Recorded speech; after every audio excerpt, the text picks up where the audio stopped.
Coming up on Expressions. I've always been fascinated with birds. Meet Jerry Acton. There's a baby bluebird venturing out on its own to get its own berry. When I hear the hunter's shots tell their quick tale in the heart of our November woods, Hear the award-winning poetry of Christine Gelineau and the nature-inspired guitar music of William Groom, who's reviving a little-known genre. Treat your eyes and ears. in the black and snow-patched night, Feed your mind and soul with expressions inspired by nature.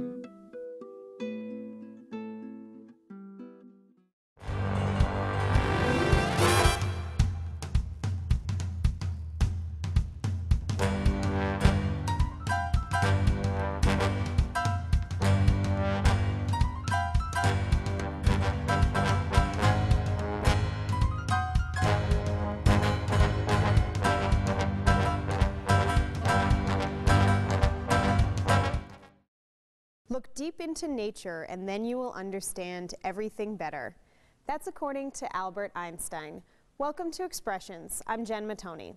All of our guests today find inspiration through nature. Our first is Jerry Acton, who's from Berkshire. He's won national photography contests and also been published in national newspapers and magazines. We drove all over Tioga County looking for the right place, and when we saw this property was full of Christmas trees that weren't selling, we were just had chills realizing that, you know, we were going to be right out here in the country with 63 acres of wood and a place we could put our horses, and I could do nature photography, and it was like a dream come true. When the builders were building our house, they said, "It's so quiet and peaceful out here." And I think that's what attracts us to this place. Besides a new house, the realization of Jerry Acton's retirement dream also produced hundreds of wildlife photos that speak for themselves.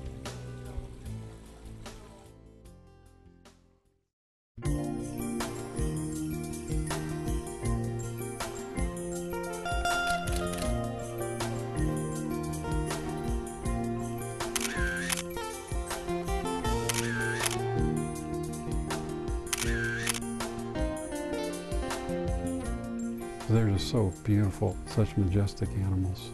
People ask me if I hunt, and I said, only with a camera. This is a courtship one where the male is coming in with a worm to give the female. Yes, guys, you get to have seconds. Is that wonderful? Wow. Although excited to move from Endicott to Berkshire, Acton questioned whether a quiet life in the country would produce enough of the intellectual stimulation he needed. Acton is a former systems engineer. His wife, Lynn, is a riding instructor. We've learned to enjoy each other's passions. I started out being able to almost tell a blue jay from a cardinal, and now I can spot a lot of the birds that he sees and tell even some of the unusual birds and different ages and stages that they're going through. She's a saint putting up with my passion here, but you know, we support each other. In fact, she taught me to ride. I said, "You sure we want to do that, husband, wife?" I don't know, that could be trouble, but it worked out fine. This is Sapphire. Jerry's horse likes to show off her trick.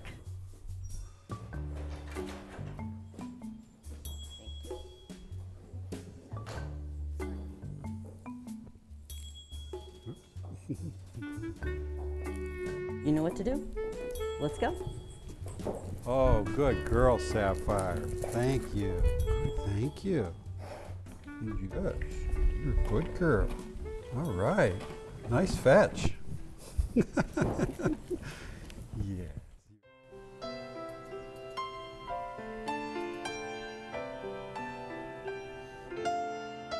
I still can't quite believe I got my own website. I put little stories next to all my photos, and it puts the bird photo in the context of what was going on at that time. And I use it as an educational thing. The tandem goals that I have are to capture that behavior and experience it for myself, and then share it with lots and lots of other people. There's a baby bluebird kind of venturing out on its own, get its own berry. I love the juvenile. Now, this is one of my favorite shots, this male cardinal. This is my favorite, all-time favorite photo right here. The two bluebirds on that branch. There was a snow squall coming in and the sun was coming up in the east, and it was just one of those once-in-a-lifetime opportunities. Nature photography requires skill, luck, a lot of patience, and sometimes guts. I was 3-4 feet from this skunk getting shots. I lost my nerve when I got about 3 feet away. My hummingbird shot, that weekend I took 500 photos, and 2 of them are really pretty good photos, but that's out of 500. And so, you know, it's not like you go out and snap these, you know, photos. You take one shot and that's it. I play with the light, I play with the exposure, I play with the angles. Taking pictures of them, it can be difficult and frustrating. You know, you get a lot of bad photos, and until I got my first digital camera, that's when it really took off. I've always been fascinated with birds. I mean, when I grew up out in the country. I roamed 100, 200 acres of woods and creeks and fields where I grew up, and I used to just sit and listen and watch for hours, you know, even when I was 6, 7, 8 years old. Photography just seems like a natural extension of that, to capture that experience in photos. So what is Acton's secret to so many beautiful pictures? A lot of people travel all over the country, you know, looking for this bird and that bird. My goal is more to bring the birds to me. I don't really like to sit up in the woods and not see much. I like lots of action going on. So I've designed this place to bring the birds to me.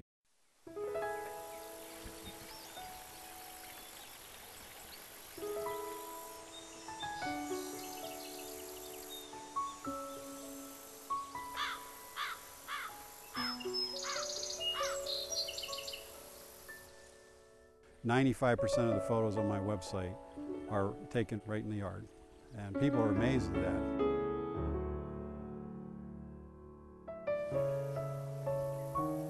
I've logged 105 species in our yard or within a half mile of our house in the 9 years that we've been here. I brought this as a top out of an old tree in the woods that already had woodpeckers all over it. I smear suet in it, and I get about 4 varieties of woodpeckers, and of course it's strategically positioned to get shots from my kitchen window. People think I'm out in the woods taking these photos, and I'm taking them right from my kitchen. They told me I'm cheating, but I think it's just part of the strategy. I have my little morning routine where I go out and put the seed out in about 3-4 places, and then as soon as I go back in the house, they're putting on a show, doing their morning feeding, and they're talking and chirping and singing, and you know, it's just music to my ears. I mean, I just love it. So I'm like a little kid in a candy store when all the birds are coming in. Jerry's very spontaneous. When he sees something that he's excited about, that is his focus. That is his total intense 110% focus in that moment. So when he sees a bird that he wants to get a picture of, he forgets everything else. He will forget the eggs that are cooking on the stove, the dog who's waiting to be fed, anything else that's going on, and he's out there, he's there taking the picture of the bird. So I think that probably is why he's been so successful at this. He's really excited about it, and he can let go of everything else and focus totally on what he's doing in the moment. Acton applies aspects of his former job in the defense industry, now to nature photography. My career was a systems engineer. I started with IBM and then finished off as part of Lockheed Martin Corporation. Worked on mostly helicopter avionics programs down in Owego, and I thoroughly enjoyed that career because it's a problem-solving career where you have challenges of how do you put things together, how do you integrate systems together, make it user-friendly for the pilots and crewmen. What I found is the skills that I developed, the problem-solving skills, I use for my photography. I take advantage of the bird's natural behavior to get them to do what I want them to do. Behaviorally, I know that there's always more goldfinches that will fit on this feeder, so I figured they might wait on this stalk while they were in line to get on the feeder. And I put this over here, and I had those shots in about 30 minutes. This is one of the portable perches that I made. Acton recognizes the polar oppositeness and the contradiction in the two fields. I guess that's who I am. The big part of me has always been nature-based, and no matter what I've done and the rest of my life, I've traveled around the world. I always migrate to the nature and the sounds. They're in here. Whoop, hey buddy, that wasn't very nice. Through this work, I've made new friends, people over the internet. We exchange ideas, we problem solve challenging photography situations. So that's providing that intellectual challenge as part of this great hobby that I have. It just kind of grew into a passion. But I have other things. I mean, I enjoy the horses with my wife. I build furniture. I do the gardening. So I don't have time. I wouldn't have time to go to work anymore. I have to I just got too many things to do out here. I wouldn't change a thing. I just feel like I couldn't imagine being in a better place at this point in my life than I am right now. Well, this is our little slice of heaven here. Yeah, that's the way we look at it. It's much nicer than we had dared to hope for. A human slice of heaven, a bird's paradise. We'll sit here for hours on our porch and just take in the sights and sounds. It's uplifting. You know, that's the way I look at it. It energizes me to go do the other hard work things I have to do to keep this place up. A quality of life and a retirement that is not just for the birds. Award-winning poet Christine Gelineau writes about her life on a farm in Windsor, which has been in her husband's family for almost 70 years. Christine teaches and serves as Associate Director of the Creative Writing Program at Binghamton University. Poetry for me is connected to the life that I have, living on the land and living among other animals that are not human, and that the kind of pre-verbal, wordless language that I have with the horses on our farm, when you're riding and you're speaking to another species with the whole of your body, but still communicating, that something of that muscularity and physicality and directness, I want that to get into my poetry and to be a part of what makes those words lift into poetry. This poem is called Rite. That's R-I-T-E, as in the ritual, and it has a dedication to my son at the age of 13, which is an age for rites of passage. When I hear the hunters' shots tell their quick tale in the heart of our November woods, I know at once the vulnerability everything my son knew until now has in the face of the trembling silence to follow. In the stripped woods, he kneels with the hunter beside the musky stillness. The gap the knife opens envelops him easily. Glistening in its silver sack, what they mean to leave behind, they leave there to cool in the darkening wood. What my son knows now, they truss and drag deliberately home. I knew when I was 9 years old that I was a writer, that's what I would be. But it was many, many years. I had no idea how you went from being someone who wrote something to actually having a book on the shelf. And that was a process that took a long time to figure out how that came about. And along the way, I wrote all during that whole time frame.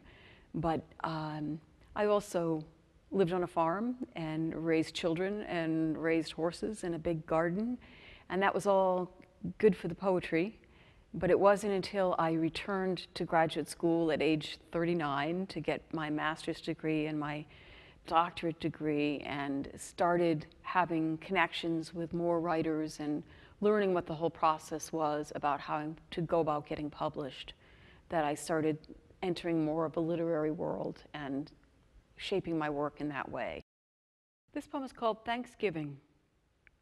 In the black and snow-patched night, we're pulled from sleep by the chill chuckle of coyotes sweeping the hillside. We spoon into one another's warmth and consider the keen exuberance of those unseen shapes thrilling to their work.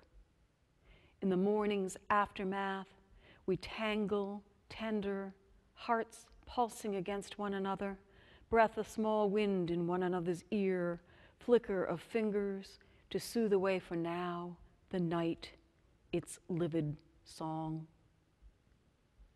I think there are two sources of inspiration for poets, and that's their life and the language. That poetry is an intersection between your interest in what it is you want to say and your interest in language and how language what it can express and how it can feel in the mouth and the sounds and the music that it can make. So that it's not a process of you so much telling the language what it's supposed to say, but more of an interaction between you and the language. This poem is called Slieve League. League is the Irish word for mountain, and Slieve League is up in County Donegal in the northwest corner of Ireland. I guess they've recently discovered that there is a mountain on Achill Island off the coast of Donegal that's just a few feet taller than Slieve League, but Slieve League is the second highest then.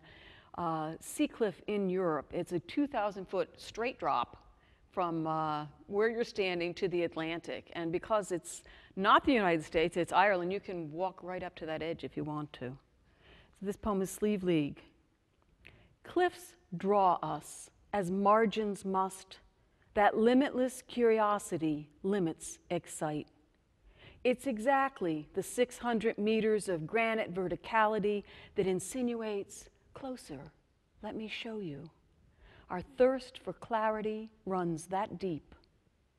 The glittering little lake at Bunglass Point observes unblinking as tourists and family groups head off along the ridge. There at Amhock Moor, the good view, a sketchy fence suggests, but well beyond, the man and boy stroll, and a girl sits leaned against a stone, turning the pages to her book, rehearsing nonchalance. This high up, the breathing of the sea is barely audible. Watchers cross and recross the glass distance to the waves, imagining the release, almost welcome in the manageable summer air. Daydreams, less than vapor. Assume instead the composure of the heather. After the cliff walkers return to their domestic suppers, after the noisome cars reload and wend back, sunset stains the stones, mortal red and shadowed ambergris. In the mobile dark of borderland, the sea repeats without complaint the siren song of its remorseless loyalty. I have no idea what drives my poetry. You don't choose to become a poet because you're not going to get rich or famous on it. So it's clearly something deeper than that, that it's an instinct we have for language. The thing that's most characteristic of being human is language, is that we have language. And that serious playfulness with language that is poetry, I think, is inherent in all of us, and just some of us feel compelled to build our lives around it. Thanks for joining us on Expressions. You can visit us online at WSKG.org. We're closing out the show with guitarist William Groom of Corning. The former rocker once had a single with his band Ambient Noise called I Was There at the Texas Chainsaw Massacre. Spin magazine named it one of the top 35 punk rock love songs. William now specializes in music from the Victorian era. A few of the selections he's sharing are from his latest album, Parlor Guitar Nature, with music by American composers inspired by nature.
I found a piece of music in one of my guitar magazines, and it just sounded so strange to what I was normally used to hearing, that the magazine had a column on just that music in each issue. So I already had a small library, and then I wanted to find more. So I just kind of went around to antique stores and whatever, going through thousands of pages of music trying to find guitar music.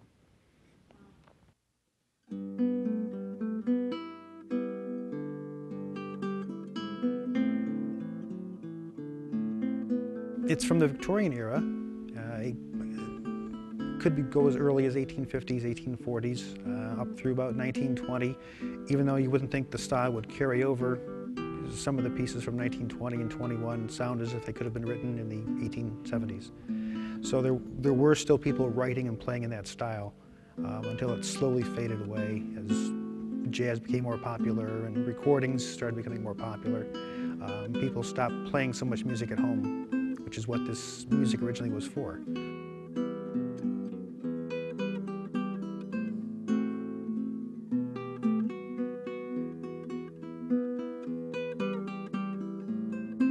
Parlor guitar would be, you'd sit in your parlor at night and have friends and family, and that would be the entertainment. Someone could recite a poem or sing a song, play some guitar music. And if you wanted to hear the newest classical pieces, there were no recordings. So you'd buy the sheet music, learn it, and then play it and hear it that way.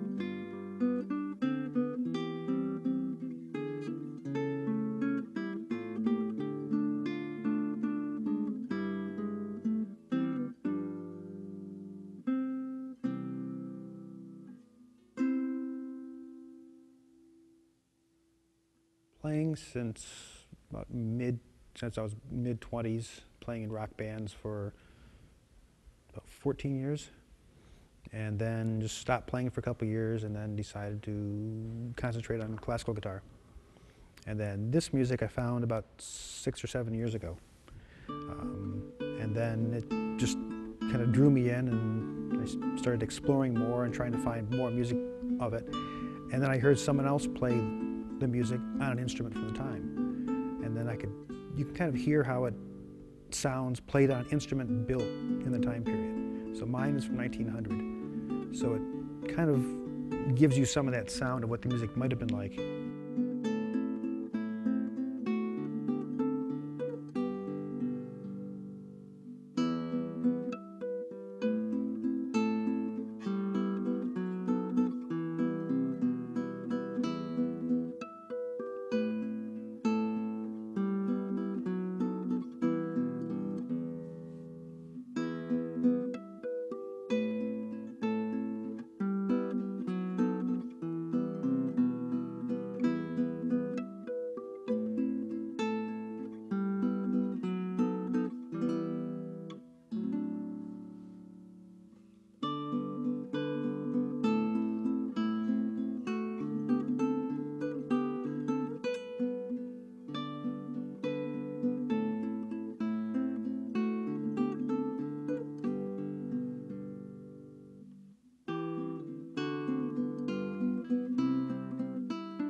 There's a sweet quality to the pieces. Even the melancholy pieces aren't sad.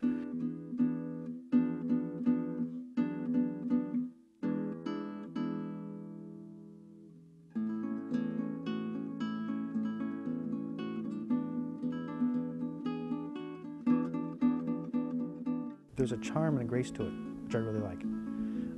It's not overly deep, but there's a surface charm and it just is fun to play.